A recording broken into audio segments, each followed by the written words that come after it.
짧은 말씀으로 은혜를 나누는 시간, 은혜의 단비. 매주 수요일은 세기로 부천교회 최선 목사님의 말씀과 함께합니다.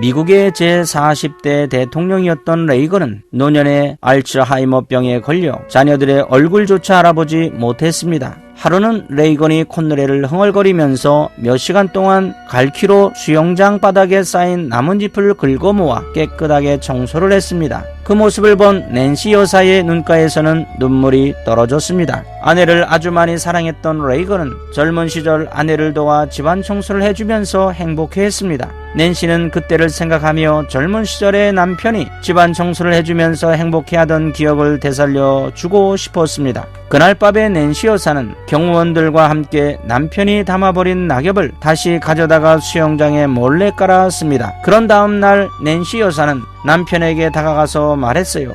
여보, 수영장에 낙엽이 가득 쌓였어요. 이걸 어떻게 청소해야 하나요? 낸시가 걱정을 하자 레이건이 낙엽을 치워주겠다면서 일어나 정원으로 나갔습니다. 낮이면 레이건은 콧노래를 흥얼거리며 낙엽을 쓸어 담고 밤이면 부인 낸시는 다시 낙엽을 깔고 그렇게 낸시는 남편의 행복했던 기억을 되돌려 놓으려고 애를 썼습니다. 이런 온신적인 사랑의 힘 때문이었던지 레이건은 어느 누구도 알아보지 못할 정도로 기억력을 잃었지만 아내 낸시만은 확실하게 알아보았습니다. 우리의 인생에는 잊어버려야 할 것과 잊지 말아야 할 것이 있습니다. 잊어버려야 할 것은 빨리 잊어버리고 잊지 말아야 할 것은 소중하게 간직하고 살아야 합니다.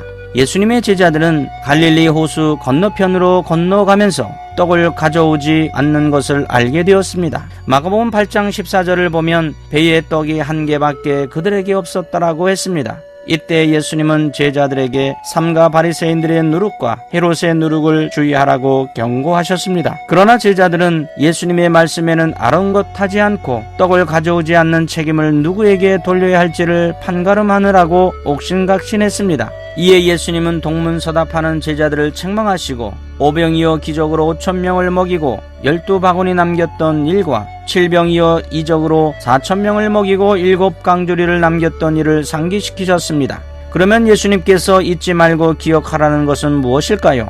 마가복음 8장 17절에서 18절을 보십시오. 우리가 어찌 떡을 먹음으로 수군거리느냐? 아직도 알지 못하며 깨닫지 못하느냐? 너희 마음이 둔하냐? 너희가 눈이 있어도 보지 못하며 귀가 있어도 듣지 못하느냐? 또 기억하지 못하느냐? 우리는 이 말씀에서 진리를 깨닫지 못하는 제자들에 대한 예수님의 답답한 심정을 살펴볼 수 있습니다. 예수님께서는 제자들이 영적으로 둔하고 그동안 많은 기적들을 보고 들었음에도 불구하고 자꾸 잊어버리는 것을 안타깝게 생각하셨던 것입니다.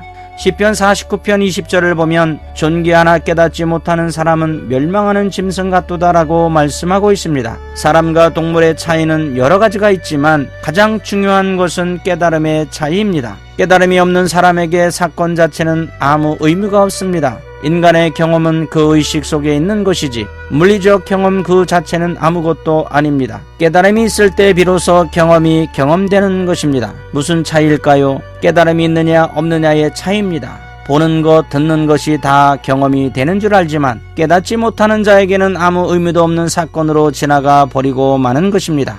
은혜도 그렇습니다. 아무리 귀한 선물을 받았더라도 그 마음에 느껴지는 고마움이 없다면 그 선물은 의미가 없는 것입니다. 축복도 마찬가지입니다. 종은 때려서 울려야 종인 것처럼 복은 그 마음에 부딪히는 감격이 있고 행복이 있어야 복입니다. 기쁨으로 부딪혀오는 것이 없다면 그것이 축복일 수 없습니다. 행복은 소유에 있는 것이 아니라 깨달음에 있는 것입니다. 인생을 살면서 아하 하는 체험을 누구나 다 해보았을 것입니다. 책을 읽다 보면 아하 하며 무릎을 칠 때가 있습니다. 깨달음은 순간적으로 머릿속에 불이 번쩍 켜지는 것입니다. 신앙생활에서도 이 아하 체험이 중요합니다. 깨닫는 것이 은혜입니다. 믿음의 크기는 깨닫고 기억하는 데 달려 있습니다. 내가 죄인이란 사실을 깨달아야 합니다. 내 노력으로 구원에 이를 수 없음을 깨달아야 합니다. 예수님 외에는 구원자가 없음을 깨달아야 합니다. 예수님께서 나의 죄를 위해 십자가에 달려 돌아가셨음을 깨달아야 합니다. 깨달음이 없으면 구원의 필요성도 느끼지 못하고 예수님께서 나를 위해 돌아가셨다고 해도 무덤덤할 뿐입니다. 깨달음이 있어야 주님의 십자가가 감격스럽고 십자가가 내 삶의 소망이고 자랑거리가 되는 것입니다.